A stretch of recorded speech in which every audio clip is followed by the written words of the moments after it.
Hello everyone, Christina here. Welcome to another video here at my YouTube channel. Today I am introducing a theme for the month of March 2024. This month is all about color. And I thought I would start off the month by sharing with you a really great resource. In fact, I know many of you are aware of this resource already, which is the Sarah Renae Clark Color Catalog and also the Color Cubes. So these have been out for many, many years, and there's a lot of resources out there on the internet that use this color catalog. And basically what Sarah Renae Clark has done, she's come up with color inspiration from photographs, and then she's given you the swatches for each of the, of the colors that are in the photo. So they're really, really great. This is actually, okay, so this is the printable version of volume 1. And you can actually buy this in multiple kind of variations on how you want to use the color catalog. There's a digital version that is a PDF, which is absolutely fantastic. As you scroll through the digital version, there are clickable areas. Like I'm going to click on keywords and I'll click on nature or fruit, and it will jump to kind of like a guide for all those different words. You can also browse by color. So I'm going to click on color and then the color dark teal. And then I can choose one of the dark teal color combos. I'll pick number 210 and it jumps to that color combo. It's a really, really great guide, and there's lots of different searching features. It's really, really cool. There's a lot of fun features within the PDF that help you find different color palettes. For the purpose of just showing on camera, I'm only going to be using this printed version and the color cubes. And the color cubes are really, really fun. So there are 250 different color combos in volume 1. And then you also have volume 2. So what I did for my printable version is I bought the printable versions, and then I had them printed and bound so that I can use them as a reference right at my crafting desk. To be honest, I have not used these yet. I had these printed and bound over a year ago in preparation for doing a color month like this, and I wanted to give it an honest first try with all of you. So anyway, there's 250 different color combinations in volume 1, and then an additional 250 in volume 2. Look how cute this dog is. He's adorable. So I don't have a good color printer at my house. That's why I just had them printed into a book and bound. It just seemed a whole lot easier to do it that way. And then as far as printable things, there's also some other options for different mediums you might have. So this is the Copic Sketch Marker. This is the Color Catalog Companion. So let's say, for example, I love this palette here. This is Color Palette 303. I want to have similar Copic colors for Color Palette 303. So I'll come over here and I'm going to flip through and find 303 right here. And it tells me what colors from Copics would more closely match the color palette number 303. So it's really kind of cool. I have it for my Copic sketch markers and also Faber-Castell Polychromos pencils, which is kind of fun. And this one just gives you the pencil number, which is really neat. So you can buy these and just use them as a resource on your computer or on your mobile device. Just look at that PDF. But what I think is really, really cool is Sarah Renae Clark has taken all of those color palettes that are on these pages and put them on double-sided cubes. I think they're double-sided anyway. Yeah, I think it is. Okay, so this is volume 1, I think. Oh no, this is volume 2. Volume 2. I'm just gonna randomly pick one. All right, right here. Here's the one I picked. That's really, really pretty, kind of fallish colors. So on the front, you have the photo with those swatches. And then on the back, you have, like the kind of a light, medium, dark of each color. And they've named the color over there as well. These numbers over under here you don't need. It's basically if you wanted to get that exact color on your computer, you could use that number to pull up that color perfectly. Okay, so I'm going to be using the cubes mostly for this month, or maybe I'll do a little mixture of both, but I thought it would be really fun to just randomly select one of the cards from either one of the color cubes, and then that is my color palette, as kind of a challenge to myself to see what I can create with it. So this was number 2, so let's go back to 1, and I'm just going to pick my color for today. Volume 1. All right. I'm not even going to look down. And they're in like numerical order, so I can put it back in when I'm done. Okay. In fact, maybe I'll pick out a few and then I can choose. Okay, here we go. Oh, that's pretty. So this is number 125. Very nature-esque. And you know what? I'm going to put a little Post-it in that spot so that I can put it back in later. Okay. And then I'm going to pick another one. Oh, this is very apt. This is a national park in Utah. Those are really great colors. All right. I'm going to pick a third one. Pick one from back here. This looks good. Ooh, that's a really interesting color palette. Purples, indigo, kind of a bright neon green. Okay, these are not, besides that kind of like naturey one, these are all color combinations that I wouldn't necessarily use. I'm gonna close that up. So this is going to be a little bit of a challenge for me. I'm gonna pick between these 3 color palettes. So as I'm filming this, and it's actually a member-only live stream for all of my members at my YouTube channel, and I'm going to have them vote in the comments which color palette they would like to see me use, and that'll be the one that I use for today's video. It ended with number 1 at 39%, number 2 at 33%, and number 3 at 28%. So kind of like in numerical order. All right, so this is the color combo. So pretty, like a light, well, what color did they name it? Lilac, ultraviolet, dark blue, meadowlark, and lime. Very interesting. I also don't really know how this is going to work out because this is the stamp set that I wanted to use. I mean, I guess I could really make it look really great. I was thinking I'd make this card for my husband anyway, so I think he'd probably really like those colors. So this is the Right on Track stamp set from My Favorite Things.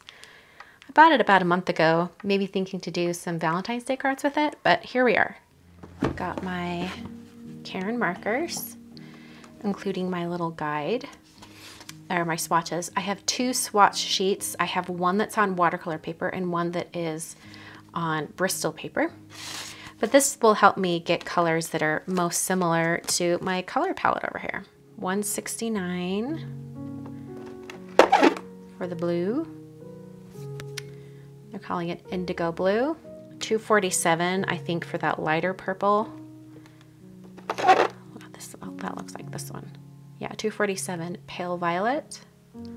I think I'm gonna go for 688. So basically like these 3 colors all in a row. 688, violet blue. And then we've got 2 greens. We've got kind of like a, well, this one for sure. 071, which is lime green, aptly named, just like the color on the back. And then another green, but these are so similar in color. Gosh, I guess this one's probably the closest, like those 2 colors right there. I'm almost wanting to like change up the greens just so I have a little bit of a different look, but we will go with the color combo. This is the color Curry. Interesting. I would have never picked those colors.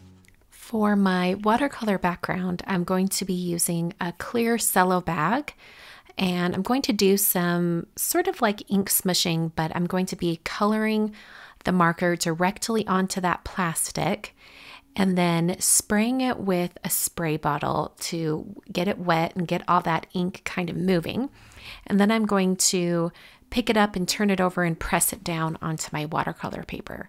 Now, this particular method of applying watercolor medium to your project can be a little messy, and it definitely was messy. I got ink all over my hands.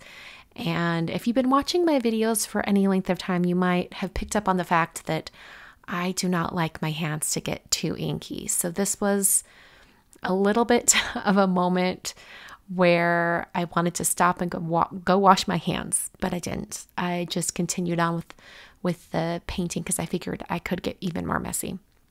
So after I initially had that purple layer, I then moved on to the green shades. I've sped up the video just so you can see it come together. And it's kind of unreal how different these colors of watercolor or from the markers, how different they look when they're wet versus when they're dry. You can kind of see right there it goes from wet to dry really quick since I've sped this up. But basically, I just wanted to get different layers of color kind of overlapping these areas. And, sometimes I picked up that plastic again and used whatever was left on the plastic to kind of spread things around. And it gave a really cool result with all of those different colors. Sometimes when I first applied the color, I was concerned it didn't look quite right. But once everything dried, the colors came together really beautifully. And you can see how they look in comparison to that original color combo. So now I'm going to turn on some music and we're going to be painting the images from that stamp set. Super cute. I'm mostly using the colors that I had chosen out before, but I'm also throwing in some gray for the cat and also a little bit of pink on the cat's cheeks.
used the coordinating dies to cut out all of those images, and I also used the A2 layers dies from Waffle Flower to trim down my background to the exact size of my card.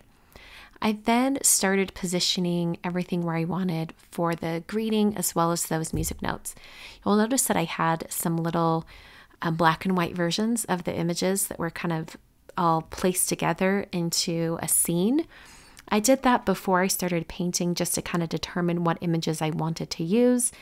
And this also helped me decide on the placement of where I wanted the greeting and all of the music notes to go. So I stamped the greeting and music notes in white pigment ink from Simon Says Stamp, and I stamped that twice just to get a really good impression with that pigment ink. I then applied some white embossing powder. This is Alabaster embossing powder from Brutus Monroe. I tapped that around to make sure I had a really good coverage of that powder, tapped off the excess, and then heat set that until it was smooth and melted. I grabbed a pre-folded, pre-cut card base that is A2 sized, and I put some Tombow Extreme adhesive on the front and then put my watercolor paper down right onto that card front. So my background is edge to edge on my A2 card. I then put some foam adhesive, some foam tape on the back of all of my images and arranged them on my card front. At this point, I decided that greeting that says "You Are My Jam" the placement was a little weird. So I decided to create my own kind of greeting banner that could go over that area.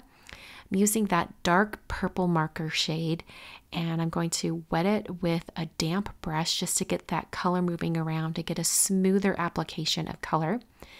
And then I'll use my heat tool to dry this. And look how the color changes. It's kind of insane. It's kind of like that bright pinkish glow to it. And then suddenly as it starts to dry, it fades back and you get this like purpley blue shade. It's kind of unreal how the colors change. I then stamped that greeting once again in white pigment ink and used white embossing powder. I then trimmed it down and put foam adhesive on the back, and having a little bit of a wider area around that greeting allowed me to cover up that area and get it in the position where I wanted it. So that is the finished card for today. This is color card number 1 for the month of March. I hope you're excited to delve into some different color combinations as we learn about color for this entire month. Everything I've used today, including the color cube and the color catalog and the markers, watercolor paper, everything I've used is listed down below in the video description with links so you can click on over and get whatever you'd like. Thanks so much for watching today. I'll be back on Monday with my usual live stream at 6 p.m. Mountain Time. I hope you'll join me.